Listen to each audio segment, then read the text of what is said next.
সুপ্রিয় শিক্ষার্থীবৃন্দ, ইন্টারমিডিয়েট এইচএসসিতে তোমরা যারা আবেদন করেছো এবং আবেদনের কনফার্ম কিভাবে করবে সেই সিস্টেমটা দেখাবো।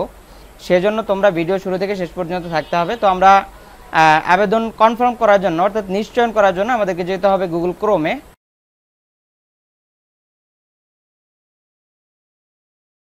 আমরা গুগল ক্রোমে যে এক্সআই ক্লাস অ্যাডমিশন লিখে সার্চ করব। এক্সআই ক্লাস অ্যাডমিশন লিখে সার্চ করার সাথে সাথে হচ্ছে আমাদেরকে ওয়েবসাইটে নিয়ে যাবে। তো আমরা প্রথম যে ওয়েবসাইটে সাজেস্টেড সেটা আমরা ক্লিক করে দেব। ক্লিক করে দেওয়ার সাথে সাথে হচ্ছে আমাদেরকে এই ওয়েবসাইটে নিয়ে আসবে। এখানে আসার পরে জাস্ট আমাদেরকে লগ ইন করতে হবে, অর্থাৎ তোমাদেরকে এডুকেশন যে আইডিটি দেওয়া, তোমাদের রেজিস্ট্রেশন নাম্বার এবং হচ্ছে তোমাদের পিন নাম্বারটি দিয়ে তোমাদেরকে লগ ইন করতে হবে প্রথমে। তো আমরা এখান থেকে লগ ইন করবো।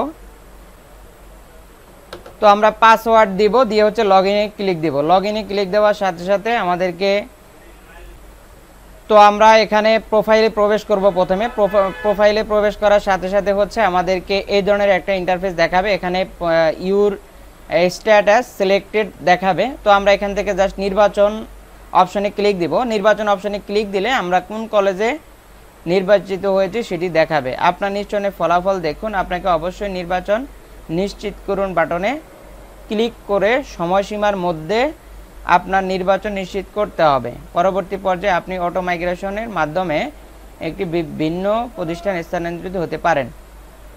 তো আমরা এখানে দেখতে পাচ্ছি যে এখানে প্রথম পর্যায়ে ইলিশা ইসলামিয়া মডেল কলেজ নির্বাচিত হয়েছে। তো আমরা দেখতে পাচ্ছি যে এখানে কলেজের নাম প্রথম পর্যায়ে নির্বাচিত। তারপরে হচ্ছে এখানে আমাদেরকে যেতে হবে কোথায়। তোমরা যদি মাইগ্রেশন অন করে রাখতে চাও, মাইগ্রেশন অন করা মানে হচ্ছে তোমরা যদি অন্য কোনো কলেজে চান্স নিতে চাও সেক্ষেত্রে তোমরা এখান থেকে মাইগ্রেশন অন করে রাখবা। আর যদি হচ্ছে তোমরা অন্য কোনো কলেজে না যেতে চাও, যেই কলেজটা তোমার জন্য সিলেক্টেড ওই কলেজটাতেই তুমি ভর্তি হতে চাও, সেক্ষেত্রে তোমাকে যেটা করতে হবে সেটা হচ্ছে নির্বাচন নিশ্চিত করুন এই অপশানে ক্লিক করতে হবে। এখানে ক্লিক করার সাথে সাথে তোমাকে একটি নোটিফিকেশন দেখাবে, সেখান থেকে তোমাকে দিতে হবে হ্যাঁ।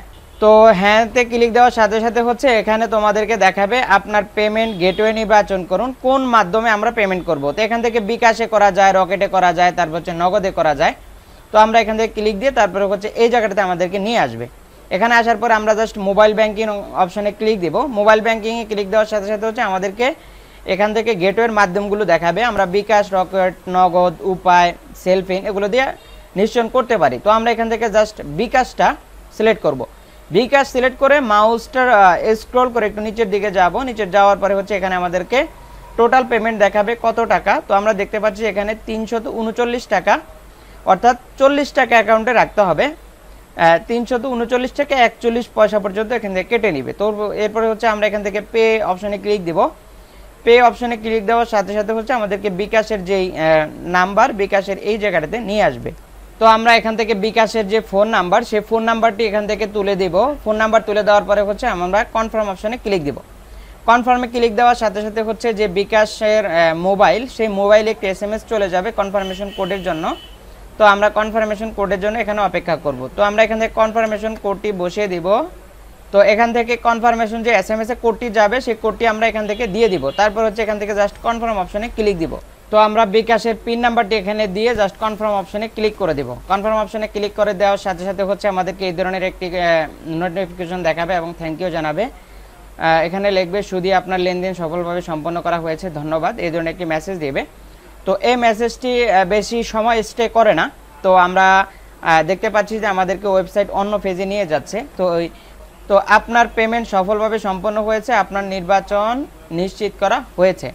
তো এখানে আমরা নির্বাচনে ফিরে যান এই অপশানে ক্লিক দেব। তো আমরা দেখতে পাচ্ছি যে আমাদের যে আবেদন, তো তোমরা দেখতে পাচ্ছ যে এখানে প্রথম পর্যায়ে কলেজের নাম, তারপরে হচ্ছে হিস্টোরিগুলো দেখাবে। তো আমরা দেখতে পাচ্ছি যে আপনি ইতিমধ্যে আপনার নির্বাচন নিশ্চিত করেছেন। যেহেতু আপনি অটো মাইগ্রেশন না করার সিদ্ধান্ত নিয়েছেন, তাই পরবর্তী পর্যায়ে আপনাকে অন্য কোনো প্রতিষ্ঠানে অটো মাইগ্রেট করা হবে না। তো কেউ যদি মাইগ্রেশন অন করে রাখো সেক্ষেত্রে এখানে মাইগ্রেশন অন দেখাবে এবং এই জায়গাটাতে অন দেখাবে। এটি হচ্ছে তোমরা যদি অন্য কোনো কলেজে চান্স পেতে চাও সেক্ষেত্রে, আর যদি না হয় তাহলে প্রয়োজন নাই। তো এই হচ্ছে আমাদের হিস্ট্রি। তো বিষয় হচ্ছে এই জায়গাটাতে আসার পরে তোমরা এখান থেকে একটা স্ক্রিনশট করে নেবে। স্ক্রিনশট করে নিয়ে সেটিকে তোমরা প্রিন্ট করে রাখবে। প্রিন্ট করে সেটা তোমাদের সঙ্গে নিয়ে যাবে। অর্থাৎ অনেক সময় কিছু কিছু কলেজে নির্বাচন করা এবং টাকা পেমেন্ট করা, এই দুইটার ডকুমেন্ট চায়। তো সেক্ষেত্রে আমরা এখান থেকে দুইটা ডকুমেন্ট দিয়ে দিতে হবে। তো অর্থাৎ এই ডকুমেন্টটার মধ্যেই তোমাদের কলেজের নাম এবং টাকা নিশ্চয়ন করার যেই মেসেজটি সেটি দেওয়া আছে। আবার যখন তোমরা কলেজের ওয়েবসাইট থেকে এই জায়গাটাতে আসবে, অর্থাৎ এডুকেশন আইডি অর্থাৎ এক্সআই ক্লাস অ্যাডমিশনের যে ওয়েবসাইট, সেখানে আসলে তোমার তথ্যগুলো যখন দেখবে তখন তারা সেখানে দেখতে পাবে যে তোমার টাকাটা কমপ্লিট হয়েছে। তো আমরা এই জায়গাটাতে আসার পরে আমরা এই ফেজটিকে জাস্ট এখান থেকে প্রিন্ট করে নেব। প্রিন্ট করে কলেজে এটি নিয়ে যাব। কলেজে নিয়ে গেলে হচ্ছে আমরা এখান থেকে আবেদনটি একদম কনফার্ম এবং সেখানে আমরা কাগজগুলো সাবমিট করতে পারবো। সাবমিট করে আমাদের অন্যান্য কাগজ জমা দিলে কিন্তু আবেদনটি কমপ্লিট হবে। তো এই ছিল এইচএসসি অ্যাডমিশনের আবেদন নিশ্চয়নের কার্যক্রম। তোমরা যারা আমাদের চ্যানেল এবং পেজের সঙ্গে যুক্ত রয়েছে তোমাদেরকে অভিনন্দন জানিয়ে এবং আমাদের চ্যানেল এবং পেজ ফলো সাবস্ক্রাইব করে আমাদের সঙ্গে কন্টিনিউ করার অনুরোধ রেখে এ পর্যন্ত শেষ করছি। আল্লাহ হাফেজ।